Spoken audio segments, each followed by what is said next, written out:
accueillir les choses qui viennent, là j'ai toujours l'impression que les choses marchent mieux. Ils ont fait ce qu'on appelle le status quo. Et dans le status quo, ils ont exactement défini quelle partie de l'Église appartient à qui, dans quelle langue. Vous avez vu que les chants qui se sont faits dans la grotte, c'était tout en latin. En latin, simplement parce que les catholiques sont définis dans le status quo comme étant les latins. Ça veut dire que toutes les célébrations qu'ils font, ils doivent le faire en latin. Il y a aussi une certain temps qui leur est alloué. Et les autres vont toujours surveiller. Ça veut dire qu'à l'autre côté, il y avait des Grecs orthodoxes et des Arméniens qui surveillaient pour s'assurer qu'ils vont finir exactement à l'heure. Ça veut dire que tout doit se faire selon les lois du status quo. Mais le problème, c'est qu'il y a tellement beaucoup d'exceptions. Si par exemple, il y a un groupe de chevaliers de Saint-Sépulcre qui arrive, là, ils vont rentrer et il y a une célébration pour eux spécialement. La même chose, il y a pour les Grecs orthodoxes, pour les Arméniens. Tous les différents saints, toutes les différentes fêtes qu'il y a pour toutes les différentes dénominations, ça veut dire que c'est impossible de savoir quand quelle chose va se produire. Alors dans ce sens-là, dans cette église et aussi au Saint-Sépulcre, il faut vraiment aller avec un esprit ouvert et simplement accueillir ce qu'on peut recevoir. Et la vérité, je suis fascinée parce qu'on a eu quand même quelques moments dans la grotte du lait. On a réussi à rentrer dans la plupart des grottes. Alors dans ce sens-là, moi je suis très heureuse de matin. L'esprit nous guide.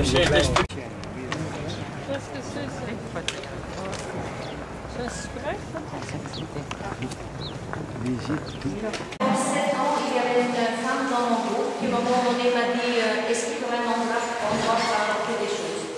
Et ça fait presque 25 ans que je viens ici. Je venais toujours avec des groupes des Allemands, des Suisses, de l'Autriche. Et ce sont des gens qui faisaient des dons monétaires. Et là, à un moment donné, cette femme a parlé de ce projet au Québec qui s'appelle les Grands Moments Tricoteuses. Et c'est un projet qui avait commencé avec une femme qui avait eu une ACV, qui ne pouvait plus travailler. Et là, elle a décidé, je commence à tricoter. Mais qu'est-ce qu'elle a fait? Elle a ramassé la laine. C'est-à-dire que toute la laine, ce sont des dons. C'est une organisation qui est inscrite à nulle part parce qu'il n'y a pas d'argent qui passe à travers. Et entre-temps, une femme qui avait commencé, entre-temps, il y a 475 femmes qui tricotent partout au Québec. Vraiment partout. Et une fois par année, il y a une rencontre annuelle. J'étais à la rencontre annuelle, ça fait 2 semaines, ça fait 3 semaines, entre-temps. Et à chaque fois, je demande au groupe d'apporter des choses, parce que vous voyez, même si vous avez eu l'impression que vous avez apporté un peu, regardez ce que ça donne. Et c'est vraiment incroyable parce que la fondation de cette église, je voulais dire, cet hôpital, ça a commencé avec une prêtre suisse, Ernst Schniedrich, qui dans les années 50 est venu à Bethléem. Et là, il a vu qu'il y avait des enfants qui mouraient de froid. Et là, il s'est rendu compte qu'il y avait beaucoup d'enfants qui avaient besoin de l'aide. Et de l'autre côté aussi, il se disait comment ça se fait. Nous, on célèbre Noël, on fait des dépenses énormes pour acheter toutes sortes de cadeaux à tout le monde. Et entre-temps, il y a des enfants ici à Bethléem qui meurent surtout des maladies de pauvreté. Ça veut dire que des gastroentérites, mais aussi beaucoup des enfants qui arrivent vraiment dans très mauvaises conditions. Alors on s'est dit que ça serait une belle idée d'apporter des choses ici. Et comme ça, entre-temps, on amène pas mal de et si quelqu'un pourrait prendre une photo, parce qu'il y a une chose que j'aimerais donner à voir, ça c'est une nouveauté, j'ai jamais eu ça. C'est que ça fait quelques mois, j'avais une prêtre dans une groupe. Et il m'avait appelé, il m'avait dit il y a quelqu'un dans ma communauté qui veut faire un don monétaire. Alors il a décidé de faire un don de 5 000 $. Un don de 5 000 $.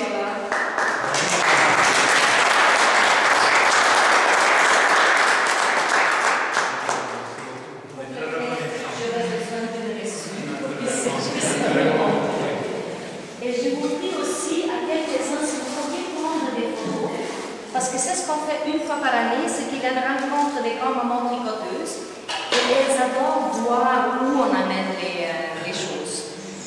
Et ce sont parfois des femmes qui peuvent même pas marcher dans des chaises roulantes. Il y a beaucoup de femmes de jusqu'à 98, c'est la plus âgée que j'ai jamais vue. Et je me souviens, ça fait 2 ou 3 ans, une femme est venue me voir et m'a dit, Théa, tu me fais vivre. Et moi, je me disais, qu'est-ce que je fais? Je demande au groupe d'apporter des choses.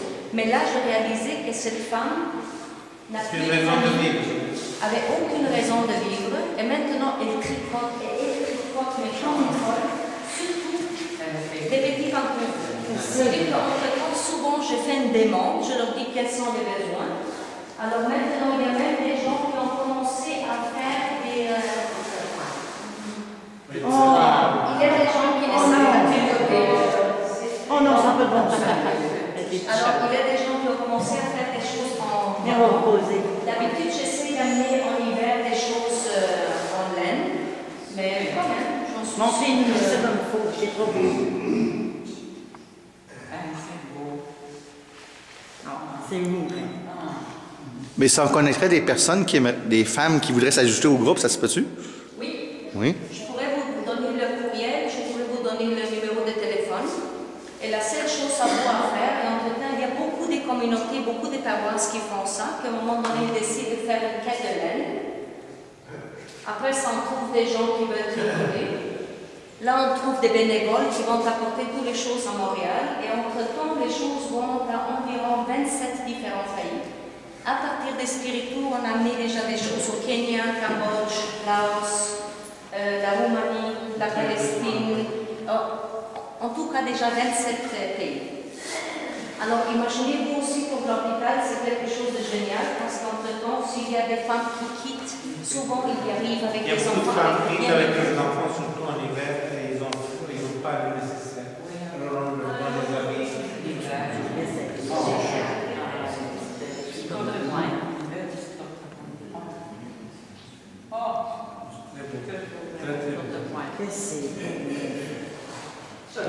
Pour des enfants, c'est beau, hein? Mais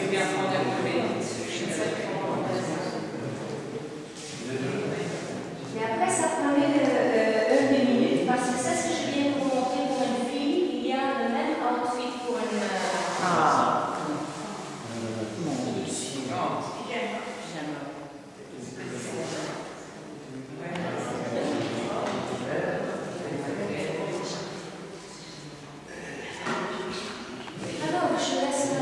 Alors, bonjour tout le monde et bienvenue. Je vais vous donner un bref aperçu de l'œuvre, de son histoire, de nos activités actuelles. Alors, comme Théa vous a dit, ça a commencé en 1952 quand le fondateur a remarqué que les conditions des enfants de la région étaient déplorables.